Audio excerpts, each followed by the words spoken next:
Hey guys, how you all doing? Hey Paolo, hey Jess, how are you? Good, thank you. Doing well. Well, are you as excited as I am? Because we're another step closer to Eurovision in Torino. Today we had the semi-final allocation draw. We're going to talk about it and take you through which countries are performing in which semi-final and in which half, and also which of the top five, which of the big five are going to be voting in which semi-final. So before we do that, guys, it does feel like it's getting really close now, right? And we only have 3 songs still. Absolutely. It feels like yesterday was 2021, the 2021 contest. It's gone by so fast. I know. Well, I'm sorry. You know I'm excited about going to Italy this year. We've got so much more to come, though, in terms of song selections. The national selections, national finals are properly kicking off now. But the countries at least know where they will be performing in terms of the semi-finals. And Paolo, you've been following this today for us on our website, Eurovoxx.tv. So let's look at the first semi-final, which is semi-final 1. And the countries that have been drawn into the first half of semi-final 1 are Albania, Latvia, Switzerland, Slovenia, Bulgaria, Moldova, Ukraine, Lithuania, and the Netherlands. And then in the second half, we have Norway, Russia, Portugal, Denmark, Armenia, Austria, Croatia, Iceland, and Greece. So, Jess, Paolo, you guys are like fountains of knowledge when it comes to kind of semi-final and Eurovision stats. Any observations, first of all, from the first semi-final? I think the biggest thing to note with the semi-final is that it's almost completely different compared to last year. And I think in the first semi-final, only 7 countries are performing in the first semi that were in the first semi last year. And it just seems like this year, everything is just like a breath of fresh air. It's a totally clean new slate, new, semi-finals, like even countries having a totally different kind of first half and second half draw. And it seems like a bit strange because I'm used to things being quite similar, but it seems this year, everything is just the complete opposite. It's worth adding on to that last year they carried on the pots from the previous year in 2020. So it's been a while since we've had the semi-final allocation draw. So it is understandable that might be the case. Like even from the first 3 countries already straight away, Albania, Latvia, and Switzerland, all 3 of them were all in the second half of the second semi-final, and now they're in the first half of the first semi. So it's quite interesting to see that in that respect. And even Bulgaria, just looked at the list right now. So that's 4 already from the second half of the second semi from last year. So it is, adding on to Jess's point, it is very different this year. Very, very different. So in terms of voting relationships, I mean, looking at the list, we can already see from semi-final 1 that Moldova haven't got their friends Romania for a vice versa 12-point exchange. 3 of the Nordic countries, Iceland, Denmark, and Norway, are looking very comfortable. They often exchange votes for each other, so it looks like a comfortable placing for them. We've also got France, who will be voting in this.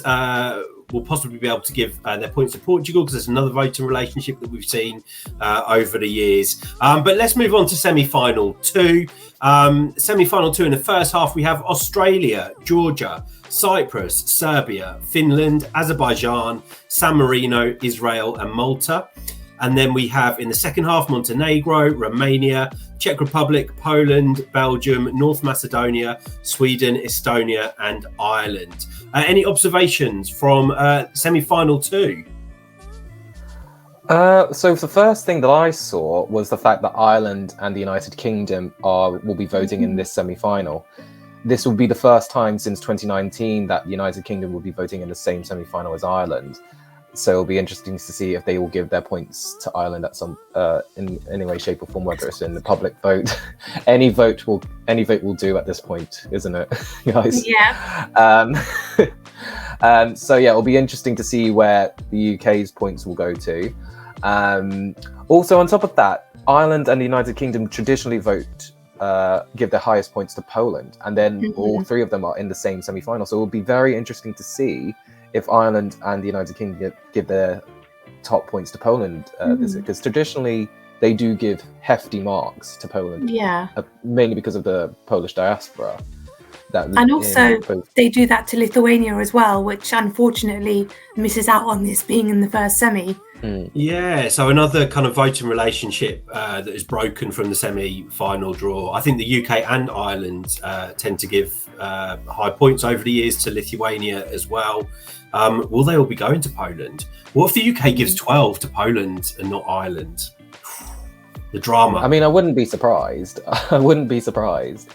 I mean, they all, like, from looking back in previous years, I have seen plenty of years where they've given the top marks to Poland. I mean, it's hard to say because Ireland hasn't been in the final for a while, so it's hard to see where their top points would go to because there's not much of a stat there, like a stat of what 1 year since 2014.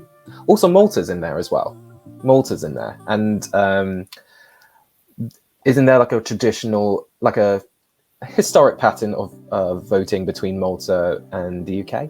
I think the other way around. I think Malta has given some points to the UK. I'm not sure if it's always been reciprocated, so I'm not expecting that to really impact.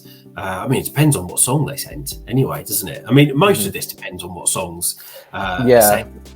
Obviously, we can see that the Greece-Cyprus relationship has been split across the two semi-finals. So, again, another traditional 12-point exchange between the two countries won't be happening in the semis. And also Sweden. So we spoke about Norway, Denmark and Iceland being in semi-final one. Sweden's only friend really is Finland, possibly Estonia as well, another Nordic-Baltic relationship there. Sweden don't really need any help though, do they? No, I think they'll be fine. I think they're fine. They're fine. We also see Balkan countries kind of grouped together, North Macedonia and Serbia, do we see?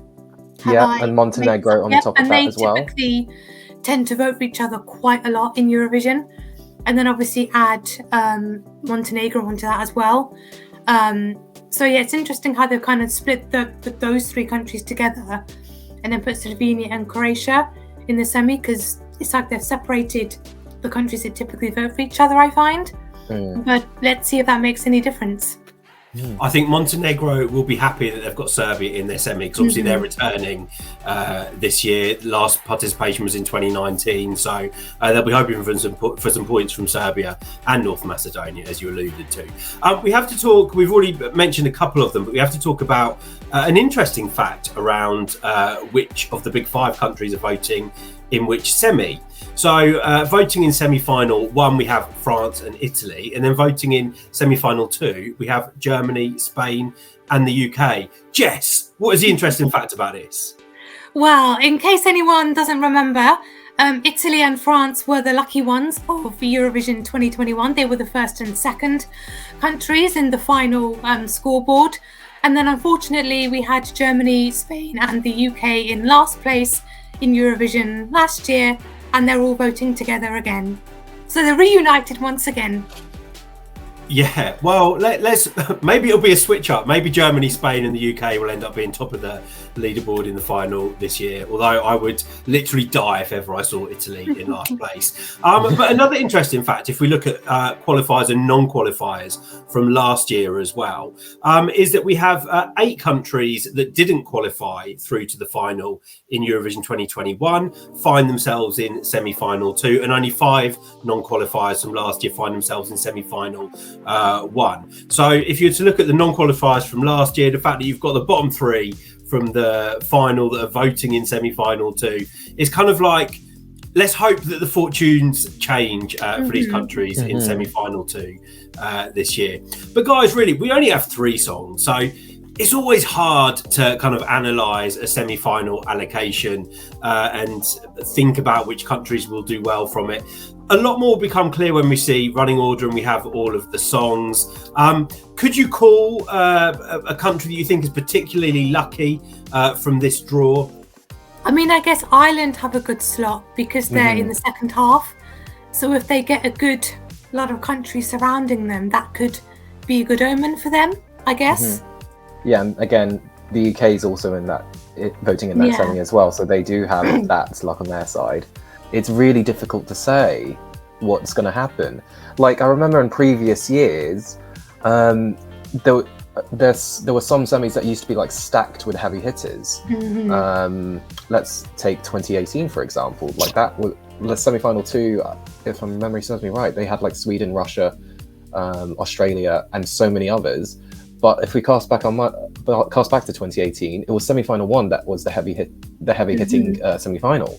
They had a lot of the favorites in that semi-final, even though the traditional favorites were in second. So like it's interesting, to see whether or not on paper, because on paper it looks like one semi-final is a lot stronger than the other, but it will be interesting to find out whether that actually becomes a reality.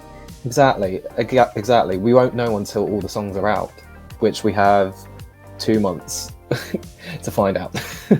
Well, we already have a quarter of the first half of semi-final 1. We've got Albania and Bulgaria. Is Bulgaria going to be the opener? I don't think so. It would be interesting to see where Bulgaria is placed in the running order. But yeah, guys, if you're watching, we would love to know what you think of the draw for the semi-finals. Do drop your comments down below. If you're new to the channel, make sure you subscribe for all of your Eurovision content. We've got so much more coming up. It seems like Italy, Torino is not that far away, but there's so much to happen in between. So do make sure you subscribe and also follow us on our socials. Otherwise, Paolo, Jess, thank you very much. And guys, we'll catch you all soon. Bye. Bye.